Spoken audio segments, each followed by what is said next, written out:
जय हिंद फ्रेंड्स। जैसे कि मैंने आप लोगों से वादा किया था कि मैं इतिहास का मध्यकालीन भारत जो पढ़ा रहा था उसमें मैंने आपसे वादा किया था कि मैं पूरा मध्यकालीन इतिहास में जो मुग़ल साम्राज्य है, मुग़ल साम्राज्य पूरा ही कंप्लीट कराऊंगा। तो मैंने एक वीडियो जिसमें बताया था कि मुग़ल साम्राज्य में कौन कौन से शासक आए थे, मुग़ल साम्राज्य कौन कौन से मुग़ल साम्राज्य कहलाता है, मुग़ल साम्राज्य में सबसे ज़्यादा समय तक रहने वाला शासक कौन था, कौन कौन से शासक कैसे आए हुए थे, ये पूरा डिटेल्स के साथ मैं एक वीडियो अपलोड कर चुका था। बहुत सारे दोस्तों ने उस वीडियो को प्यार दिया, सपोर्ट किया, इसके लिए तहे दिल से उनको धन्यवाद देता हूँ कि उनको वो चीज़ें समझ में आई। कुछ भाई ने तो कमेंट भी किया कि बहुत ही अच्छा, मैं शुक्रगुजार हूँ कि उन्होंने वीडियो को देखा और उनका जो रिएक्शन था वीडियो के प्रति बहुत ही बेस्ट था।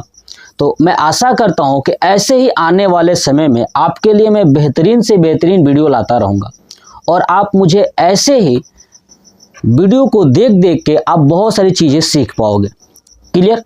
तो मैं एक बार फिर से फास्ट रिपीट कर दूं कि मुग़ल शासक यानी मुग़ल साम्राज्य पढ़ने में कौन कौन से शासक भाग लिए थे, यानी कौन कौन से शासक को हमें पढ़ना है। देखिए, पहला शासक था बाबर, दूसरा हुमायूं, तीसरा अकबर, चौथा जहांगीर, पांचवा शाहजहां, छठवां औरंगजेब। इतने शासक को पढ़ना है। इसी बीच में हुमायूं के शासनकाल में ही एक आता है सूर डायनेस्टी का शासक यानी शेरशाह सूरी, उसे भी मैं आपको कंप्लीट कराऊंगा और बिल्कुल ही बेहतरीन तरीके से कंप्लीट कराऊंगा। तो चलिए पढ़ते हैं मुग़ल साम्राज्य का पहला शासक बाबर के बारे में। बाबर की कहानी बहुत ही इंटरेस्टिंग है। जब आप सुनोगे तो देखोगे ये बाबर क्या चीज़ है ना। भारत में आया तो भारत में आने से पहले इसने क्या किया, इसके पिता क्या थे, सब डिटेल्स A to Z मैं आपको कंप्लीट कराऊंगा। मैंने बोर्ड पे भी लिखा हुआ है, ठीक है। लास्ट में आप इसका स्क्रीनशॉट ले लीजिएगा क्योंकि बोर्ड पे लिखी गई बातें एक शॉर्ट है। शॉर्ट का मतलब आप समझते हो ना, जैसे आप कॉपी पे नोट्स बनाओगे तो ये शॉर्ट ही काम आएगा। लेकिन मैं जो कहानी बताऊंगा, अगर ये कहानी आपके दिमाग में फीड हो गई तो समझ जाइए कि आप कभी बाबर को भूल नहीं पाओगे। तो चलिए बाबर को स्टार्ट करते हैं, पढ़ना समझते हैं। सबसे पहले मैं बता दूं कि बाबर का जो टाइम पीरियड है 1526 से लेकर के 1530 ईस्वी तक भारत के अंदर रहा। तो भारत के अंदर बाबर जो है कि 1526 में कैसे आया, क्यों आया, ये सब डिटेल्स समझाने वाले हैं। लेकिन इससे पहले चलते हैं बाबर की कहानी में, बाबर आखिर में था क्या।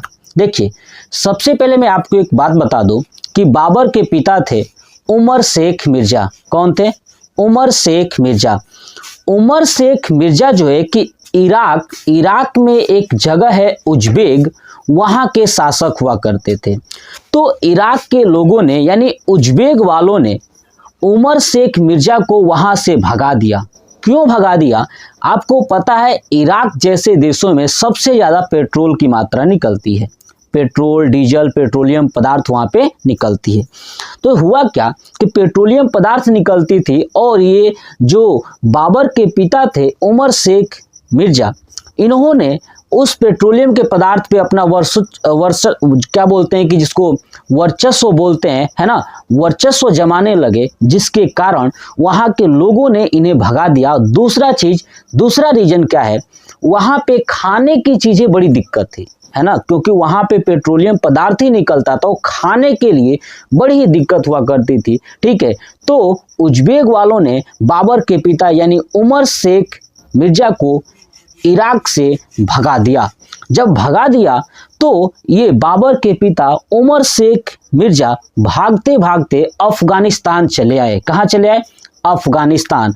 अफगानिस्तान में इन्होंने एक शहर बना लिया, एक गांव बसा लिया जिसे फरगना कहते हैं। और फरगना बसाने के बाद वहीं पे ये शासक बने। है ना, उमर शेख मिर्जा। और वहीं पे बाबर का जन्म होता है 14 फरवरी 1483 ईस्वी को। जब बाबर का जन्म हो जाता है 14 फरवरी 1483 ईस्वी को, तो उमर शेख मिर्जा की जो कि तबीयत बिगड़ने लगती है और धीरे धीरे बाबर जो है कि लगभग 11.5 वर्ष का होता है, उस समय उसके पिता की देहांत हो जाती है। अब बाबर के पास एक बड़ी जिम्मेदारी हो जाती है कि अब जो है कि जो इराक से भागकर ये लोग आए थे फरगना, फरगना कहाँ है तो अफगानिस्तान के काबुल वाले एरिया के पास। तो वहाँ पे जब ये लोग भाग के आते हैं तो सबसे बड़ी समस्या इनके पास यही थी कि खाने के लिए था ही नहीं कुछ, खाने के लिए बड़ी ही दिक्कत थी। बाबर जो है कि एक बात तो जानता था कि अगर मैं खाने की चीज़ें की तलाश के लिए अगर इराक के तरफ जाता हूँ तो जो मेरे पिताजी के साथ हुआ था, जो बाबर ने कहानी में सुना था अपने पिताजी से, तो उसको डर हो गया था कि मैं इराक के तरफ नहीं जाऊँगा।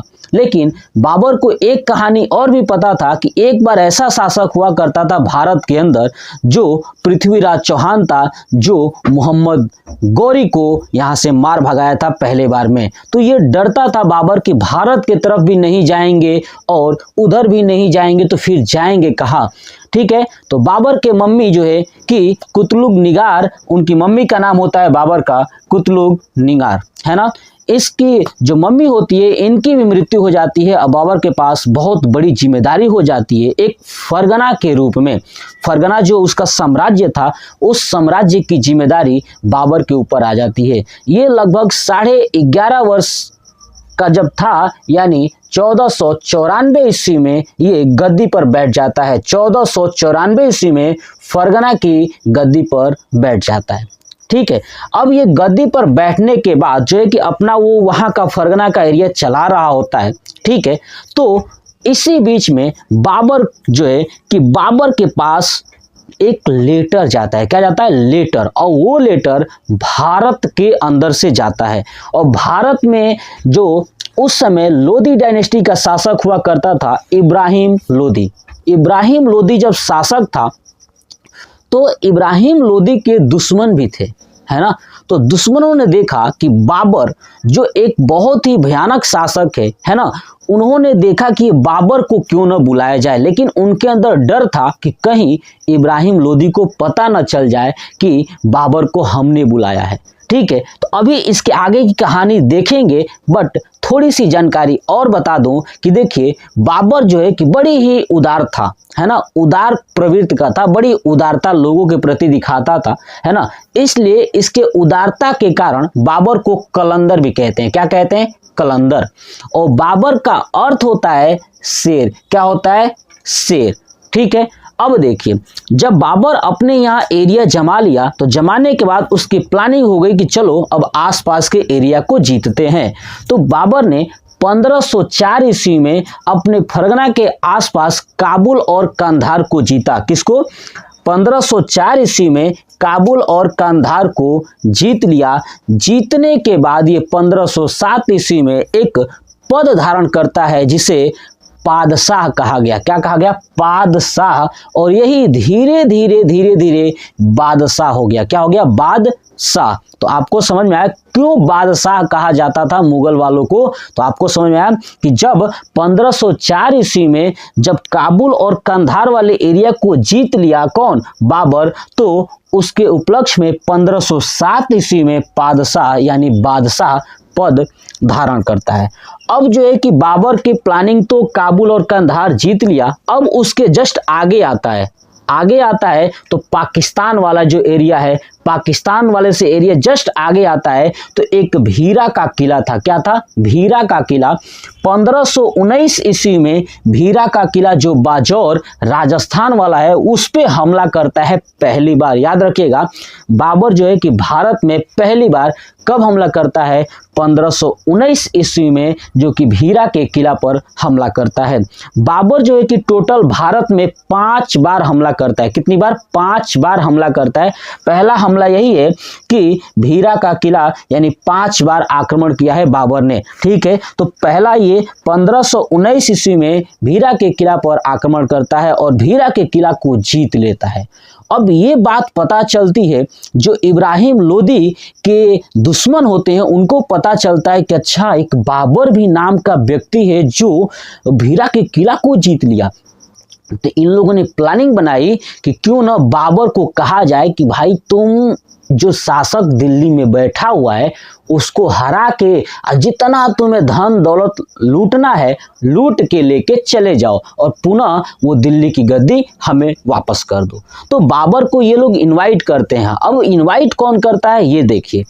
जो शासक बैठा था लोदी डायनेस्टी का, जो शासक हुआ करता था इब्राहिम लोदी। जब इब्राहिम लोदी गद्दी पर बैठा, ठीक है, तो उसके चाचा आलम खां लोदी और एक पंजाब का सूबेदार था दौलत खां लोदी, ये दोनों दुश्मन हुआ करते थे। और राणा सांगा, ये 3 लोग मिलके बड़ी दुश्मनी करते थे। बट आलम खां लोदी और दौलत खां लोदी है ना, जो पंजाब का सूबेदार था दौलत खां और इब्राहिम लोदी का चाचा आलम खां, इन लोगों ने एक लेटर भिजवाया बाबर के पास कि बाबर आओ, तुम यहाँ पे जितना लूटना है लूट के लेके जाओ, बहुत ज़्यादा धन दौलत है और इस पूरे एरिया को फिर हमें सौंप देना। अब ये बात होती है तो जब भी बाबर क्या करता है कि यही प्लानिंग में था कि हम तो इराक जा नहीं सकते और इधर आ नहीं सकते, क्योंकि धीरे धीरे 1519 में आ ही चुका था। ठीक है, लेकिन उसे एक और अच्छा मौका मिल गया कि यहाँ के लोगों ने खुद ही उसे इनवाइट कर दिया। अब बाबर इस मौका को गंवाना नहीं चाहता था। अब हुआ क्या कि बाबर जो है कि भारत में आता है और भारत में आया 1526 ईस्वी में और पानीपत का पहला युद्ध होता है किसके, बाबर और इब्राहिम लोदी के बीच में। पानीपत का जो पहला युद्ध होता है बाबर और इब्राहिम लोदी के बीच में, ये बता दूं कि पानीपत हरियाणा में है, आप लोग जानते होंगे।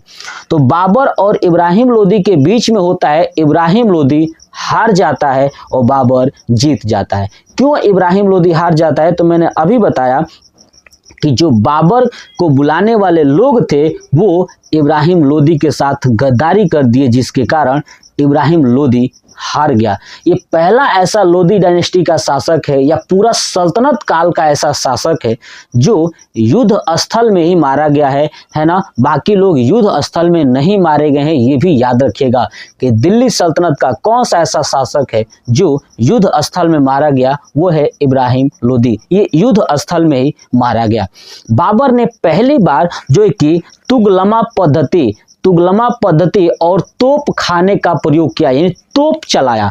इस पानीपत के पहले युद्ध में तोप का प्रयोग किया था, यानी जो आज समझिए टैंकर जो होते हैं ना, जो गोला बारूद फेंकने वाले, वो तोप का प्रयोग किया बाबर जो है कि इसी पानीपत के पहले युद्ध में। तो आपसे 3-4 क्वेश्चन ऐसे पूछा जाता है। पहला कि बाबर ने पहली बार कब आक्रमण किया था भारत के ऊपर, तो 1519 में भीरा के किला पर, यानी जो बाजौर में है।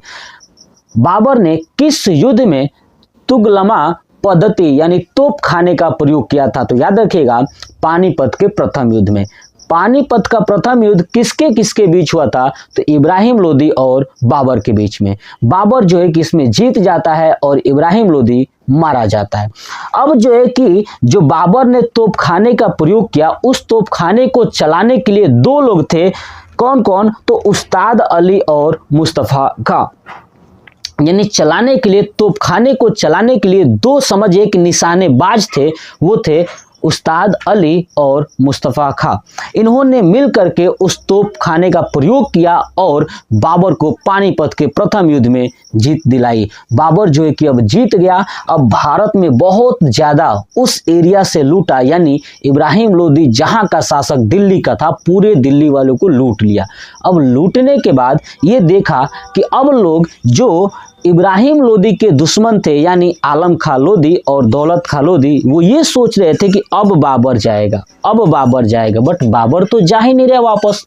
बाबर धीरे धीरे यहाँ पे रहा 2 से 3 महीने और उसको यहाँ का जो सभ्यता है, कल्चर है, मानसून है, मौसम है, यहाँ की खाने की जो चीज़ें हैं बहुत ही पसंद आई और वो जाना छोड़ दिया, है ना, वो कहा कि अब हम कभी फरगना के तरफ नहीं जाएंगे, यानी अफगानिस्तान वाले में नहीं जाएंगे, और बाबर यहीं पे रुक गया।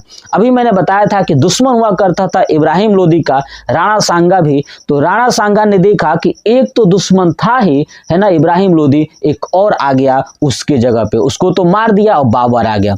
अब जो है कि राणा सांगा से रहा नहीं गया, उसने 1527 ईस्वी में ठान लिया कि कुछ भी हो बाबर से युद्ध करेंगे। तो 1527 ईस्वी में खानवा का युद्ध होता है। किसका?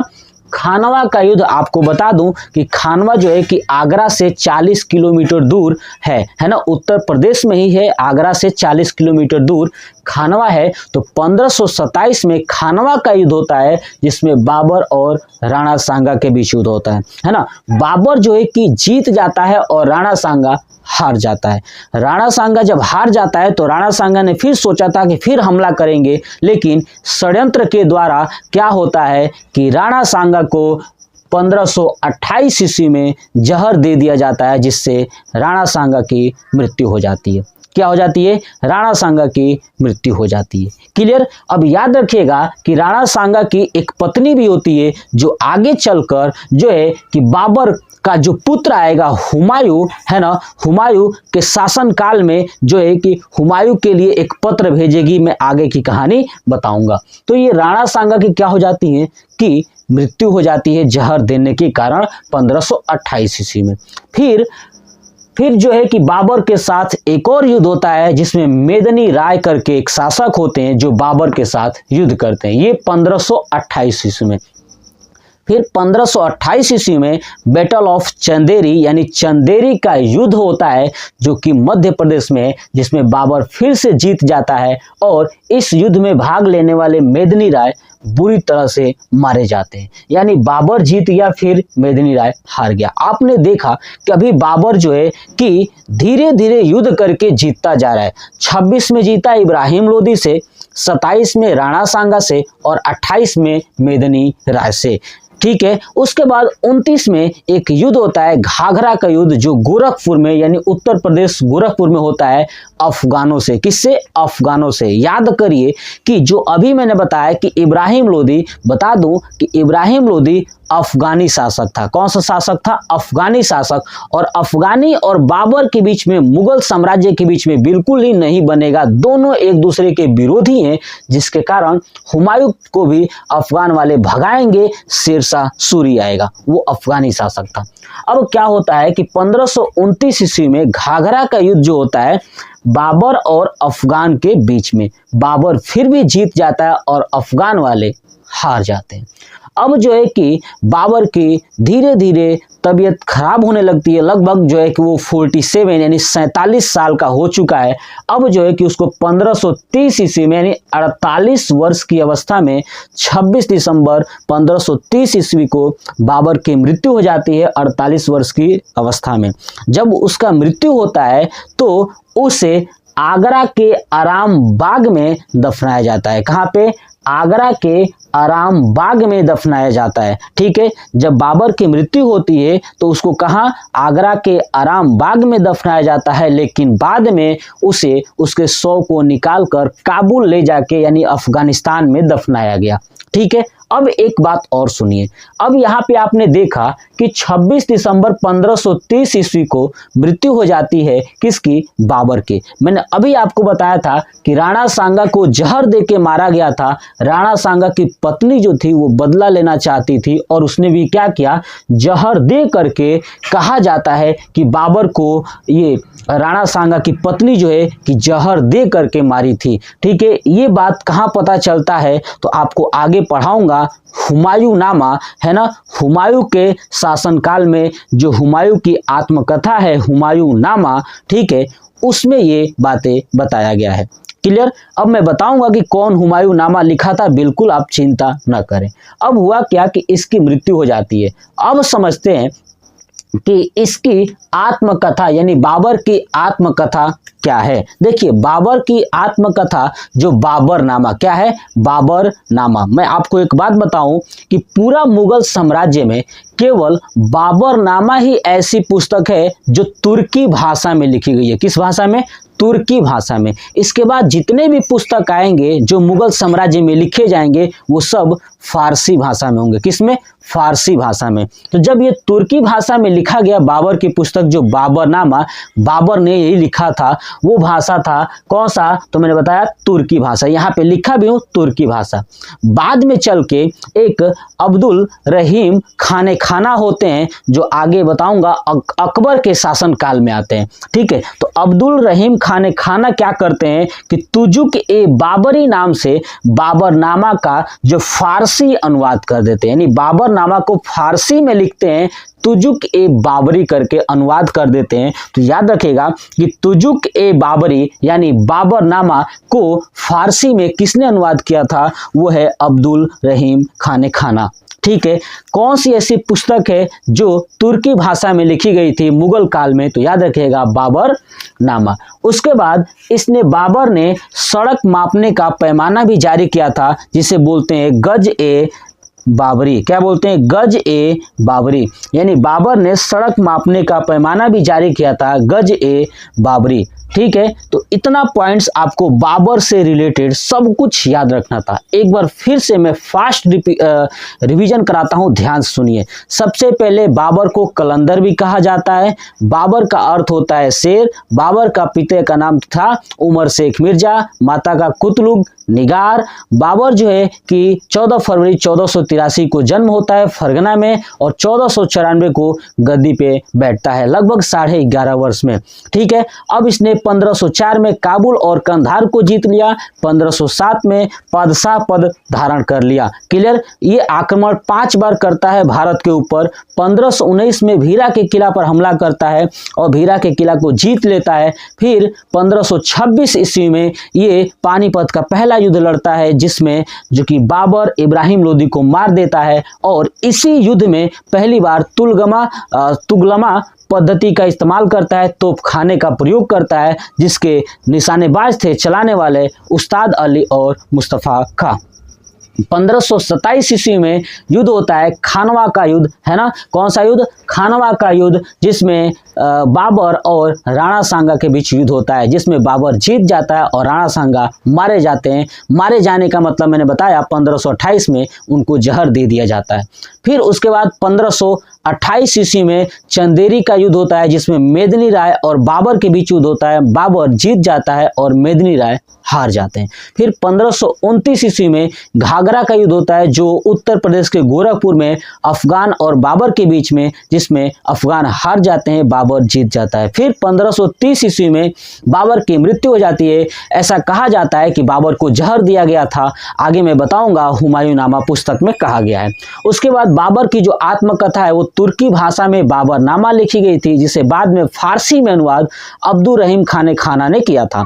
उसके बाद क्या होता है कि इसने एक सड़क मापने की पैमाना यानी गज ए बाबरी नाम से ये पद्धति लॉन्च किया था और ये पूरा था बाबर का इतिहास। बाबर का इतिहास पूरा आप इसका स्क्रीनशॉट ले लीजिए। ठीक है, तो ये था पूरा बाबर का इतिहास। आई होप आपको चीज़ें समझ में आई होगी। अगर नहीं भी आया ना तो फिर भी आप इसको बार बार जब वीडियो को देखोगे तो आप हर एक चीज़ बड़ी ही आसानी से सीख पाओगे। तो वीडियो कैसा लगा कमेंट बॉक्स में कमेंट करके ज़रूर बताइएगा। जय हिंद।